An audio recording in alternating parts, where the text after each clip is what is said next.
Today, May 19th, marks Language Martyrs Day, a solemn occasion observed throughout Barak Valley to commemorate the supreme sacrifice of 11 brave individuals who laid down their lives in 1961 while protesting against linguistic aggression.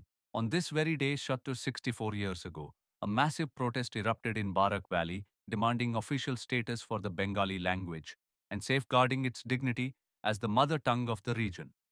The peaceful demonstration was met with police firing, which claimed the lives of 11 protesters, forever etching their names in history. Since then, for over 6 decades, this day has been observed every year as Language Martyrs Day by various organizations, social groups, and citizens across Barak Valley. This year, marking the 64th anniversary of the historic event, a memorial ceremony was held at Silchar Railway Station, organized by the Silchar Language Martyrs Memorial Committee in collaboration with several local NGOs and community groups. Floral tributes were also offered at the Martyrs Altar at Silchar Swargadwar Cremation Ground and the Language Martyrs Memorial at Silchar Railway Station. Speakers at the event emphasized the significance of May 19 in the region's linguistic and cultural history. They once again reiterated two long-standing demands. First, renaming Silchar Railway Station to Language Martyrs Station in honor of the fallen heroes. And second, providing government assistance to the families of the 11 martyrs who sacrificed their lives for the cause of the mother tongue. This has been a special report from BTV. 11 জন বাঙালির রক্তে রঞ্জিত ভাষা শহীদ দিবস। এই ভাষা শহীদ দিবসে এবার 64তম ভাষা শহীদ দিবসে আমি আমাদের শহীদদের চরণে প্রথমে শতকোটি প্রণাম নিবেদন করছি। এবারের ভাষা শহীদ দিবসের আমরা লক্ষ্য করেছি আমাদের বাংলা সাহিত্য সভা অসম তথা অসম সাহিত্য সভা শিলচরে এসছেন। অসম সাহিত্য সভার অধিবেশন হবে আগামী দিনে, তার উদ্দেশ্য করে শিলচরে তারা এসেই আমাদের স্টেশনে এই পুষ্পাঞ্জলি অর্পণ করেছেন শহীদদের উদ্দেশ্যে। গতকালও আমরা লক্ষ্য করেছি স্টেশনের যে অনুষ্ঠান, ভাষা শহীদ স্মরণ সমিতির যে অনুষ্ঠান, সেই অনুষ্ঠানে ওনারা এসে ওনারা বক্তব্য রেখে গেছেন। পরিষ্কারভাবে আমাদের অসম সাহিত্য সভার সভাপতি মহোদয় বলে গেছেন যে নিজের ভাষাকে যদি সম্মান করা যায় তাহলেই অন্যের ভাষাকে সম্মান করা যায়। আর অসম সাহিত্য সভা সহ বাংলা সাহিত্য সভা অসম তারা উদ্যোগ নেবেন যে আমাদের এই এতদিনের পুরনো সংগ্রাম ভাষা শহীদ স্টেশন, এই ভাষা শহীদ স্টেশন নামকরণের জন্য ওনারা উদ্যোগ নিয়ে এই কাজকে এগিয়ে নিয়ে যাবেন, এই কথা উনি বলেছেন। আমি ভাবি যে এটা একটা ঐতিহাসিক কথা। আর আমার মনে হয় যে এত অঞ্চলের বহু ভাষাভাষী মানুষ যারা রয়েছেন সকলে মিলে আমাদের যে এই দীর্ঘদিনের যে বাসনা, এই বাসনা পূর্ণ হবে।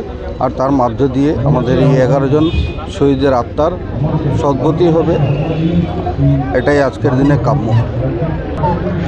আর দেখুন, যেটা আমরা জানি যে ভারত সরকার, ভারতীয় জনতা পার্টি নেতৃত্বাধীন ভারত সরকার সেটার এনওসি দিয়েছে। আর গেজেট নোটিফিকেশনের জন্য আমাদের আসাম সরকার সেটা অপেক্ষা করছে যে এত অঞ্চলের সকল ভাষাভাষী, সকল জনগোষ্ঠীদের সহমত নিয়ে এই ব্যাপারে এগোনো। তো আমি মনে করি যে অসম সাহিত্য সভা আসাম শিলচরে এসে যে উক্তি করে গেছেন একটা বড় মন নিয়ে, সেটা অত্যন্ত ঐতিহাসিক ব্যাপার। প্রথমবারের মতো আমরা লক্ষ্য করেছি। আমি তাদের চরণে আমি প্রণাম নিবেদন করছি, সভাপতির চরণে। আর আমার মনে হয় এই উদ্যোগ, যে উদ্যোগে অতি সত্বর আমাদের যে এই ডিমান্ড যেটা, সেই ডিমান্ড ফুলফিল হতে যাচ্ছে।